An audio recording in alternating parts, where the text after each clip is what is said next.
6 months after I caught them together in that apartment, I walked into my favorite restaurant for a date night, and there they were, sitting at a corner table, together. The look on their faces when they saw me, I'll never forget it. Pure shock, pure panic, like they'd seen a ghost. But let me tell you what those 6 months looked like first, because it makes what happened that night so much sweeter. The journey from broken to rebuilt, from destroyed to unstoppable, from crying on my bathroom floor to walking into that restaurant looking better than I ever had. I had 2 choices that night: turn around and leave. Let them ruin my favorite place. Let them take up space in my life again. Or walk right past their table with my head held high and show them exactly what they lost. I think you know which one I chose. 1. Those first few weeks after the divorce were dark, really dark.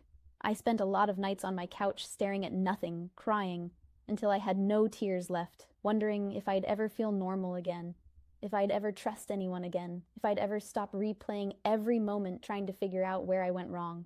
But slowly, I started putting myself back together, threw myself into work, actually showed up for myself, started therapy, real therapy, not just sitting there talking about him, but actually working on me. Why I ignored the red flags, why I stayed quiet when my gut screamed something was wrong, reconnecting with friends I'd let slip away while I was busy playing happy wife to a man who didn't deserve it.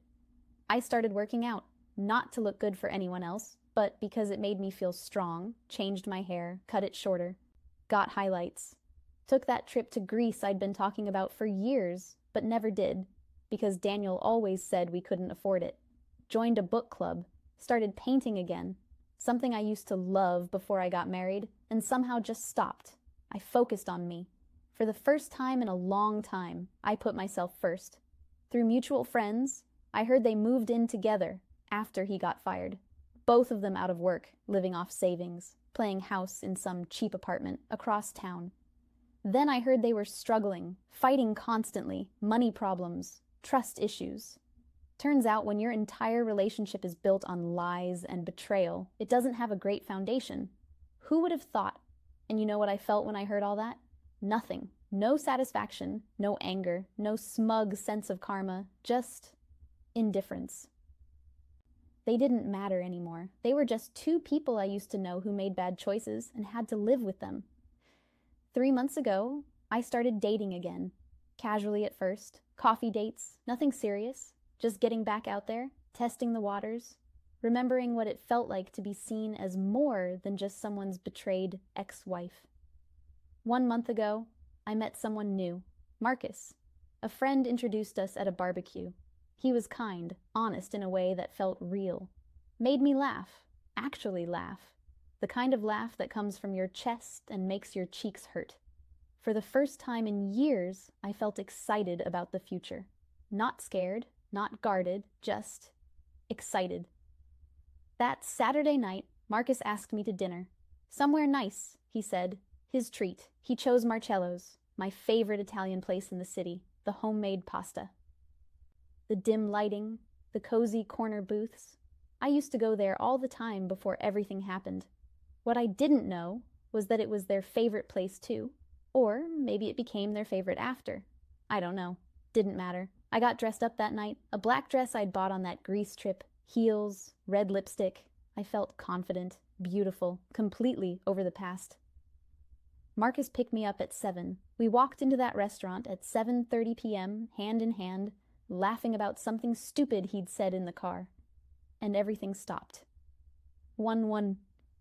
I walked in holding Marcus's hand, laughing at something he said about the valet guy recognizing his car from last week. The hostess greeted us with menus and started leading us to our table. That's when I saw them. Corner booth. The same booth Daniel and I used to sit in every anniversary.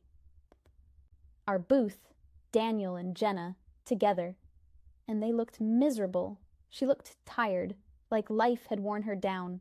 No makeup, hair pulled back in a messy ponytail, dark circles under her eyes, the kind you get from not sleeping, from stress, from fighting. She was wearing an oversized hoodie that had seen better days. Nothing like the put-together, bubbly girl who used to prance around the office in designer clothes. He looked worse, so much worse.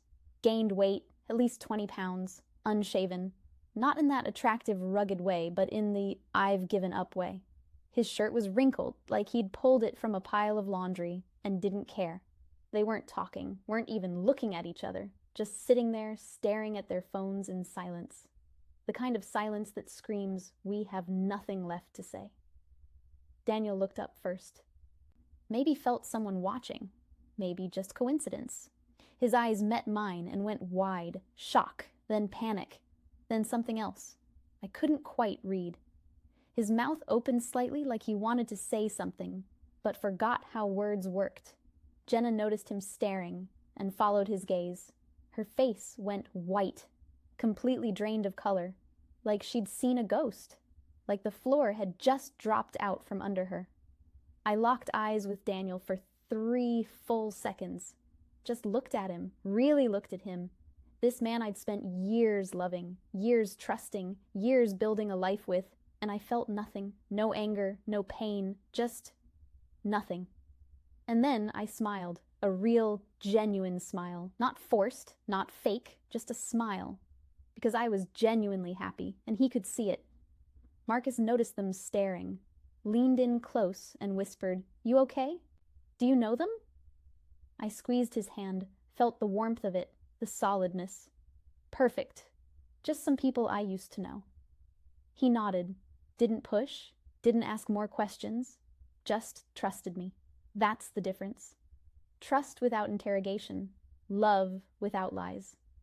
The hostess led us to our table, 3 tables away from them, close enough to feel their presence, close enough to see their faces, close enough for them to watch every move I made. Marcus pulled out my chair like a gentleman. I sat down facing them, could see them perfectly. Daniel's jaw was clenched so tight I thought his teeth might crack. Jenna was fidgeting with her napkin, folding it, unfolding it, folding it again. Her hands were shaking. I could feel their eyes on me the entire time we sat down. Marcus handed me a menu, said something about the special-looking good. I laughed, a real laugh, touched his hand across the table, leaned in like he was the only person in the room, because in that moment, he was. They didn't exist. They didn't matter. I was just a woman on a date with a good man having a good time. And then Jenna did something I never expected. She stood up, grabbed her purse, and walked straight toward the bathroom, but not before glancing at me one more time, and I knew she was hoping I'd follow. Juan nods. 20 minutes into our dinner, after we'd ordered and were halfway through our appetizers, I excused myself to the restroom. Marcus nodded, smiled, and kissed my hand before I stood up. That small gesture, that simple affection. I noticed Daniel watching, saw his jaw tighten even more, saw the way his eyes followed me as I walked away. I could feel his stare burning into my back the entire walk to the bathroom. I pushed open the door. The bathroom was empty, quiet, just the sound of running water and my heels clicking on the tile floor. I went to the sink and started washing my hands, looked at myself in the mirror. I looked happy, actually happy, glowing even. That's what being with the right person does. It shows on your face. The door opened behind me and Jenna walked in, just the 2 of you. Nowhere to run. No Daniel, no Marcus, just us. Face to face for the first time since that apartment. The last time I saw her, she was crying in that apartment, wearing my husband's shirt. Now here she was, tired, broken, a shadow of the confident woman who thought she'd won something. Awkward silence filled the space between us. I kept washing my hands, didn't acknowledge her. Didn't even look up, just kept scrubbing my hands like she wasn't there. She stood by the door for a moment, frozen, then moved to the sink 2 down from mine, turned on the water, but didn't actually wash her hands. Just let it run. She cleared her throat. "You look good." Her voice was small, quiet, nothing like the bubbly, confident voice I remembered. I glanced at her in the mirror, really looked at her. "Thanks." That's all I said. 1 word. Then went back to drying my hands. More silence. The kind of tension so thick you could cut it with a knife. She was fidgeting, shifting her weight, wringing her hands, trying to find words that wouldn't come. Finally, she spoke again. "I know I'm probably the last person you want to talk to." I turned to face her, looked her dead in the eyes. "You're right, you are." She flinched. Actually flinched like I'd slapped her. Looked down at the floor. "I just wanted to say I'm sorry. For everything. For what I did. For what we did. I know it doesn't change anything, but I'm sorry." I didn't respond right away. Just looked at her. Really looked at her. She looked broken. Smaller somehow. Like life had beaten her down and taken all the fight out of her. The sparkle was gone. The confidence. The smugness. All of it. Gone. "Are you happy?" I asked. Simple question. Genuine curiosity. Not asked with malice or spite. Just honest curiosity. She hesitated. Too long. The pause said everything. "We're working through things," she finally said, her voice shaky, uncertain. "That's not what I asked." Her eyes filled with tears. Real tears. Not the manipulative kind. The kind that come from deep pain. From regret. "I thought..." She paused. Swallowed hard. "I thought he was different with me. Special. I thought what we had was real. That it meant something. And right then I realized something. She got exactly what she wanted. And it destroyed her. She wanted my husband, my life, the excitement, the forbidden romance. And now she had him, the real him, the one who lies, the one who gets bored, the one who resents you when the fantasy ends and reality sets in. She had all of it, and it was killing her. I could have said so many things, could have destroyed her right there, told her she deserved every second of her misery. That karma was real, and she was living proof. That she threw away her integrity, her job, her reputation for a man who wasn't worth it. I could have twisted the knife and watched her fall apart, but instead I dried my hands, tossed the paper towel in the trash, walked toward the door, stopped, turned back, and I said the one thing I knew would stay with her forever. Before I tell you what I said to her, hit subscribe. Because the look on Daniel's face when we left that restaurant, you need to see how this ends. For Yiquan, I looked at Jenna standing there, broken and small, tears pooling in her eyes, and I felt something I didn't expect. Not anger, not satisfaction, just clarity. "He's not different with you," I said.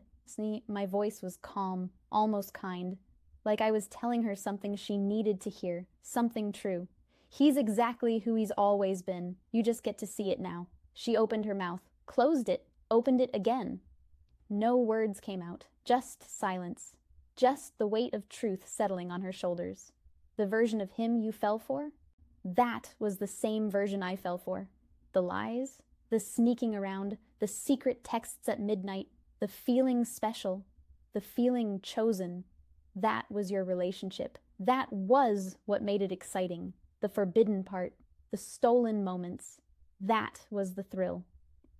Tears were streaming down her face now.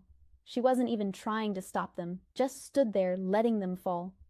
Now you have the real him, the one who comes home tired and doesn't want to talk, the one who doesn't try anymore because he already has you, the one who resents you because his whole life fell apart and deep down he blames you for it. How does it feel?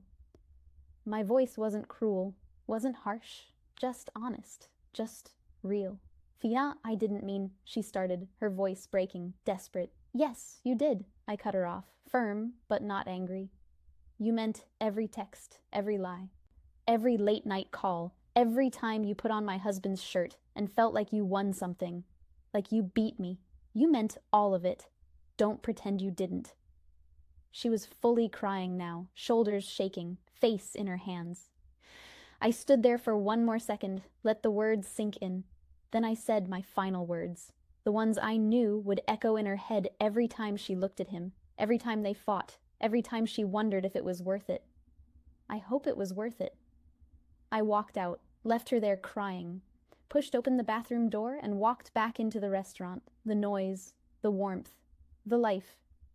Marcus was sitting at our table exactly where I left him, smiling that warm, easy smile when he saw me coming back. That smile that had no secrets behind it, no lies, just genuine happiness to see me. Daniel was watching. I could feel it.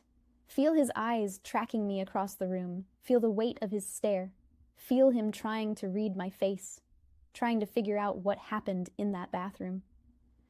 Jenna came out 2 minutes later, eyes red and swollen. What little makeup she had was ruined. Mascara streaked down her cheeks. She looked destroyed. She walked back to their table with her head down, slid into the booth, whispered something to Daniel, something urgent, something that made his whole body tense. He looked at me, really looked at me, and I saw it all on his face. Anger, guilt, regret. Something else I couldn't quite name. Maybe realization. Maybe the understanding that he'd thrown away something real for something that was always going to fall apart. I didn't look away. Didn't give him the satisfaction. Just held his gaze for a beat. Then turned my full attention back to Marcus. Marcus was telling me a story about his coworker doing something ridiculous at the office. I laughed, a real, genuine, loud laugh. Loud enough for them to hear. Loud enough for Daniel to know I wasn't faking it. I put my hand on Marcus's arm, leaned in close, let my head tilt toward him like he was the only person in the world. Looked completely happy, completely at peace, completely over the past. Because I was happy. I was at peace. And they could see it. They could see that I'd moved on, that I was thriving, that their betrayal didn't break me. It freed me. 10 minutes later, they left. Didn't finish their food, plates still half full. Daniel threw cash on the table, more than enough to cover the bill. Didn't wait for change, didn't wait for anything. Jenna grabbed her purse and followed him out. She didn't look at me, didn't look at anyone, just kept her head down and walked out like she was escaping a crime scene. Marcus noticed them leaving, glanced over at their empty booth, then back at me. "Did you know them?" he asked. Curious, but not pushy, not jealous, just asking. I took a sip of my wine, smiled at him. "Ancient history," I said, and I meant it. They were history, a chapter that was closed, a lesson I'd learned, a version of myself I'd outgrown, nothing more. Vekshwan. We finished our dinner, ordered dessert, tiramisu for me, chocolate lava cake for him. We shared bites across the table like teenagers on a first date. Marcus made me laugh until my sides hurt, told stories that had no point except to be funny. No hidden meanings, no secrets, just lightness, just joy.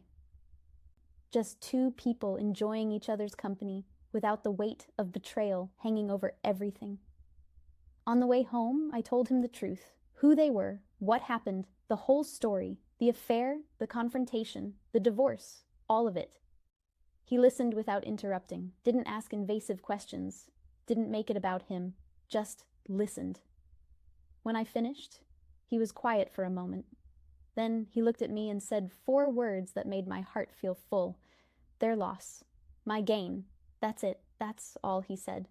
And it was perfect. I realized something that night sitting in his car outside my house.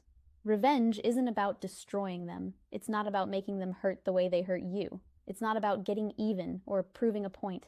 Revenge is about building yourself back up so strong, so whole, so completely transformed that they can't even recognize you anymore. It's about becoming someone so much better than who you were that when they see you again, they realize exactly what they lost.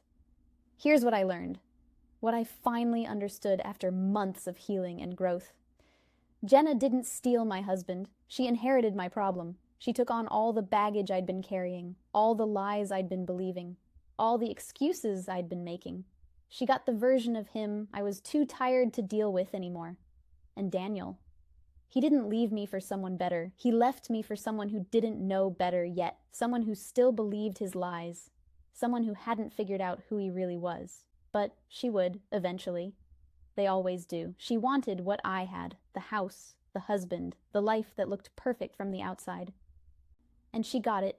She got the lying, the cheating, the late nights wondering where he really is, the gut feeling that something's wrong, but not being able to prove it, the man who throws away everything good because he's too broken to appreciate it, the man who will do to her exactly what he did to me. The second someone new and exciting comes along, she can keep all of it, every last piece. I got something better. I got myself back. The version of me that got lost somewhere in that marriage. The version that stopped painting and stopped traveling and stopped putting herself first. I got my life back, my power back, my voice back. I got my happiness back. Real happiness. Not the fake kind you pretend to have in Instagram photos. The kind that comes from deep inside, from knowing your worth, from refusing to settle. And I got someone who actually deserves me, someone who shows up, someone who's honest, someone who makes me feel safe instead of anxious. To anyone who's scared of running into their ex, don't be. Don't hide. Don't avoid places you love because they might be there. Don't give them that power. Let them see you thriving. Let them see you happy. Let them see you glowing and confident and completely over them. Let them see exactly what they lost. Let them see what they threw away. That's the best revenge there is. Not anger, not bitterness, not trying to hurt them back. Just living your best life and letting them watch from the sidelines, knowing they'll never have you again. And if you want to hear about the text message Daniel sent me 3 days after that restaurant night, the long paragraph begging to talk, begging for closure, begging for, I don't even know what, subscribe, because my response was ice cold. 3 words that ended everything once and for all. You don't want to miss it.